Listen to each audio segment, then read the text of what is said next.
Hello student, in this lecture we will discuss about ribosome. Ribosome, ribosome is present in prokaryotic as well as eukaryotic cell. Present in prokaryotic as well as eukaryotic cell. आपको पता है कि ribosome है वो prokaryotic cell में भी होता है और यूकैरियोटिक सेल में भी होता है. Then its structure is given by palette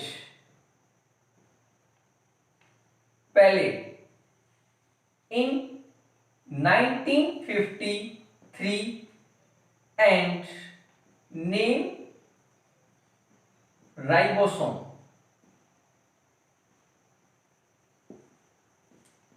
Same scientist but in 1955 की पैलेट ने इसको 1953 में डिस्कवर किया, मींस बताया और उसका नाम दिया 1955 में.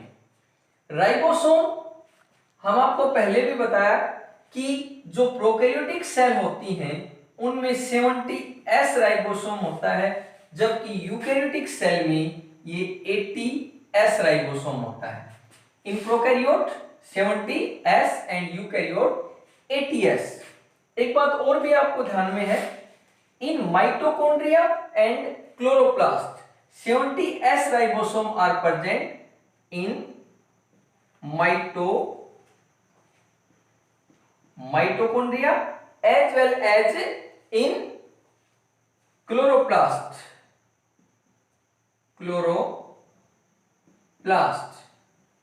70S ribosome are present. Mitochondrial ribosome are known as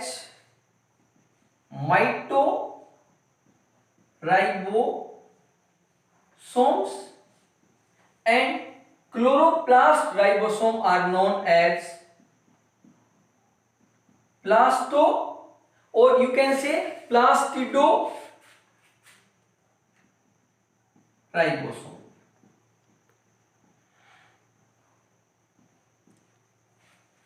If we see the structure of ribosome is membraneless.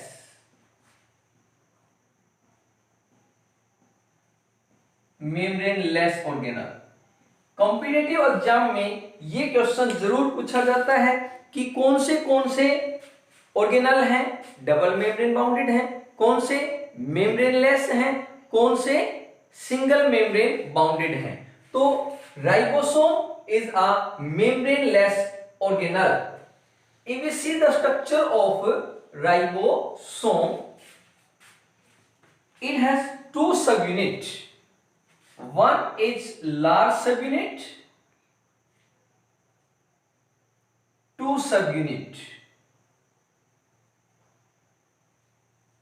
Large subunit and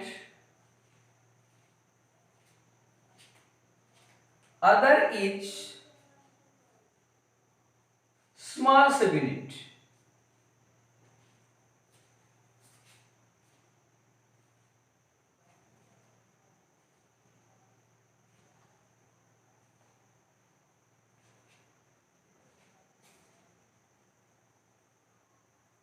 In both prokaryote as well as in eukaryote. Large subunit as well as small subunit. Large subunit, this is large subunit and this small subunit. In prokaryotic ribosome, large subunit is of 50S and small subunit is of 30S. Large subunit है वो 50S जबकि small सब unit है वो 30s। जबकि इन eukaryote large सब unit is of 60s, ध्यान से याद रखेंगे, and small is of 30s। फिर एक बार बताता हूं, लार्ज सब unit in prokaryote 50s and small is 30s, while in eukaryote large subunit is 60s and small subunit, sorry, not 30, it is 40s, 40s, 40s. And in subunit there is presence of different type of RNA as well as proteins. In prokaryotic large subunit 23s RNA. RNA stand for rRNA, rRNA, ribosomal RNA, and 5s rRNA. And in this nearly 34 different type of 34 different type of basic protein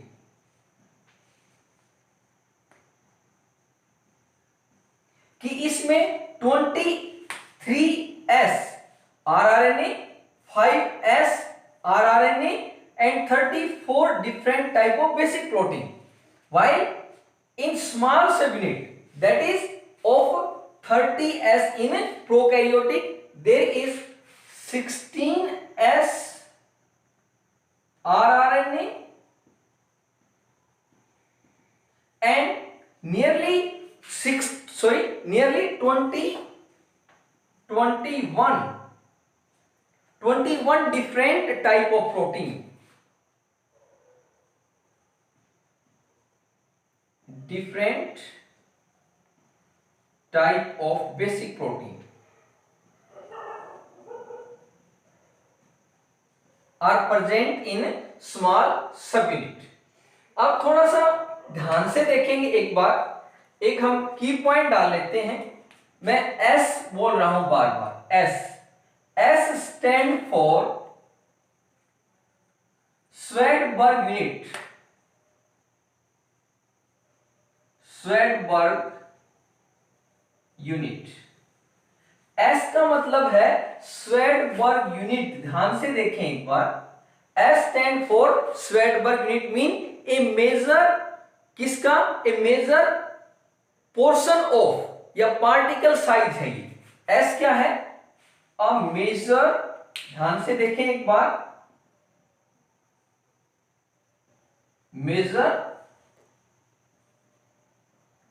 particle size. इसका मतलब क्या है? ये depend करता है, depend on the speed, depend on the speed, depend on the speed with which particle sediment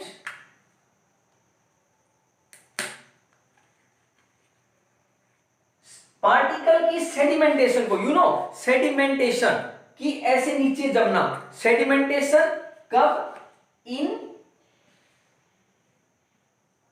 ultra centrifuge,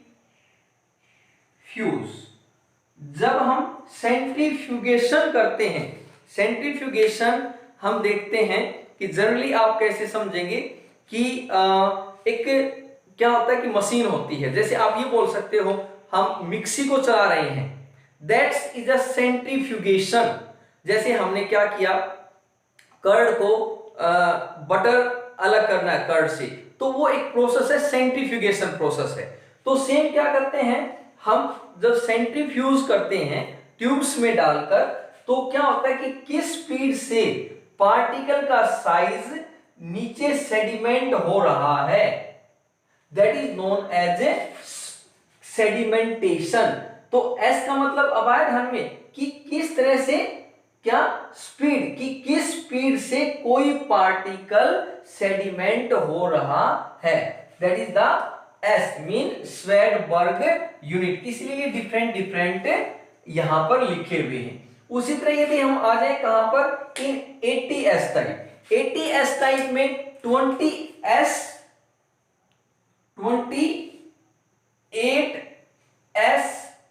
RNA, rRNA, then 58s rRNA and 5s rRNA, and इसके साथ साथ 45 different types of protein, 45 different type of protein is present in large subunit of eukaryotic cell, और जो large subunit है eukaryotic cell की वो है 80s। फिर आती small subunit that is of 40s। in this 18s rRNA and nearly 33 different type of basic protein, 33 different type of basic protein।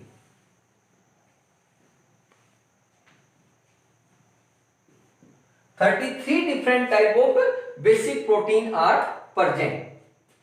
उसके बाद यदि हम इसको देखें तो जो राइबोसोम है, ribosome present in cytoplasm, cytoplasm में भी फ्री रहते हैं, free in cytoplasm,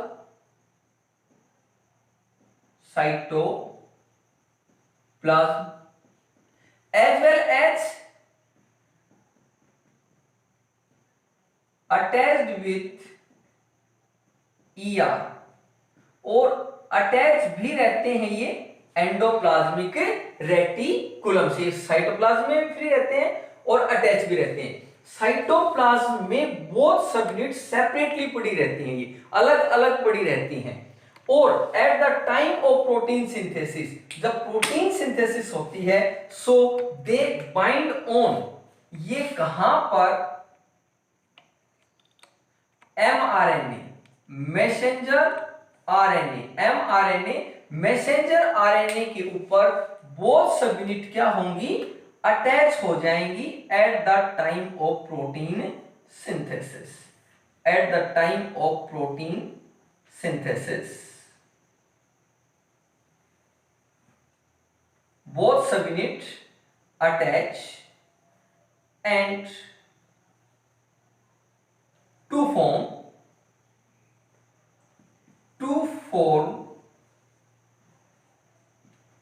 polyribosomes, or we can say polysome। कब होती हैं, at the time of protein synthesis, at the time of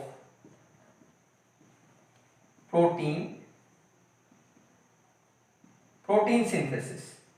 और इनकी बाइंडिंग में, ये बहुत ही इंपॉर्टेंट क्वेश्चन जो एनटीएससी में आ चुका है कि कौन सा आयन हेल्पफुल है of binding of two subunit, that is Mg ion help in binding, magnesium ion help in binding. यदि हम इसकी थोड़ी अल्ट्रा स्ट्रक्चर भी देखें, इन अल्ट्रा स्ट्रक्चर, ये यहां तक आपको बहुत अच्छे से समझ आ गया होगा कि कितनी कितनी प्रोटीन्स होती हैं, स्वेडबर्ग यूनिट मीन क्या होता है, ये क्यों पॉलीसोम बनाते हैं, देन कौन है जो इनको बाइंड करने में हेल्प करता है। Then ultra structure, if we see the ultra structure,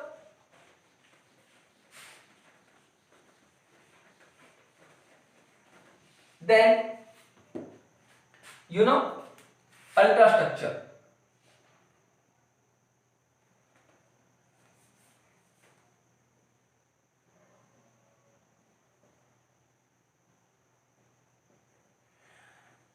ultra structure, it has two subunits,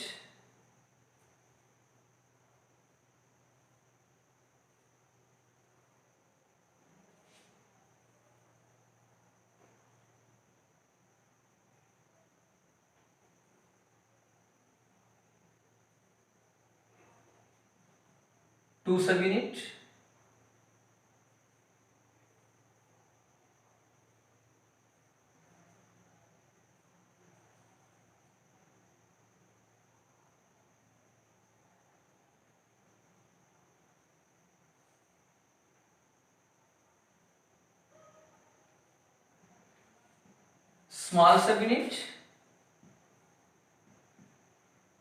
ये हमने ली large subunit,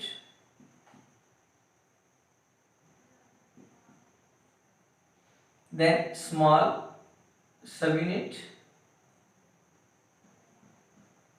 large subunit, it is of 40s, it is of 60s type. Then in between two subunit there is presence of groove. Just हमने आपको बताया था अभी कि दो इनके बीच में क्या प्रेजेंट होता है, there is presence of groove, कि एक ग्रूव प्रेजेंट होता है, and in between large subunit there is a tunnel.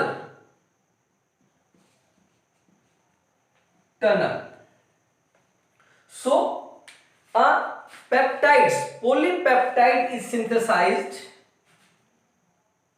Just अभी बता रहे हैं आपको, ये हमने यहां बनाया ER एंडोप्लाज्मिक रेटिकुलम, ER, ये कैविटी है, ये इंटरनल स्ट्रक्चर है, ER endoplasmic reticulum, cavity,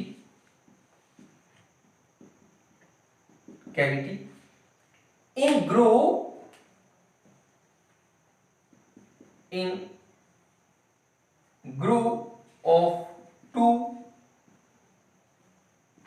subunit there is formation of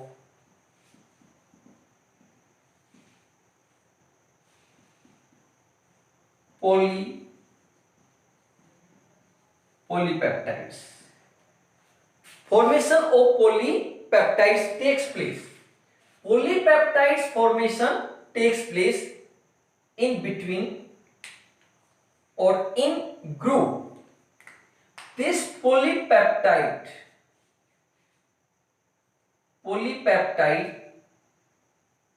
pass through tunnel. Formation of polypeptides which is pass through tunnel present in large subunit and enter into ER endoplasmic reticulum. और ये कहां enter कर जाता है, in endoplasmic reticulum. Polypeptides and this is of C and this is of N side. C, that is carboxyl group, COH. This is carboxyl group, and this is amino group.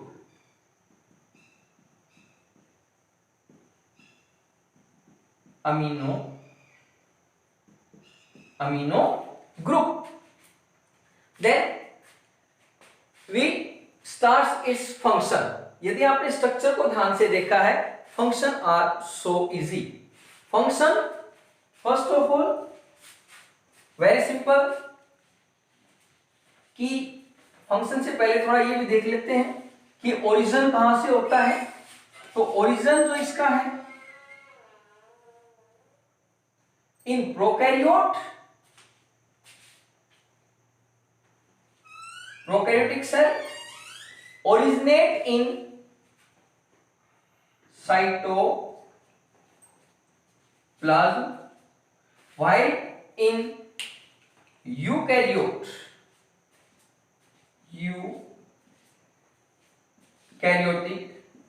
originate in nucleolus. कहां originate होता है? Nucleolus में. तो बताया था आपको कि nucleolus है वो फैक्ट्री ऑफ राइबोसोम. अब बात करते हैं इसके function. Very simple. Protein synthesis. Protein synthesis. Ribosome help in synthesis of protein. Ribosome किसमें हेल्प करता है? Synthesis of protein. Help in protein synthesis. यहां थोड़ी इंपॉर्टेंट बात और बता देते हैं. यहां पर जो प्रोटीन है वो स्ट्रक्चरल भी है और कुछ एंजाइमेटिक भी है. Structural as well as enzyme. Structure which form a different structure, enzymatic which act as a enzyme. यदि हम देखें तो क्या peptidyl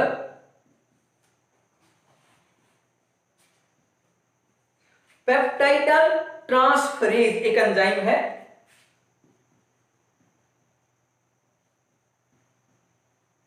peptidyl transferase is an enzyme help to formation of peptide bond, जो कि पेप्टाइड बॉन्ड बनाने में help करता है. And this enzyme present in large subunit. Present in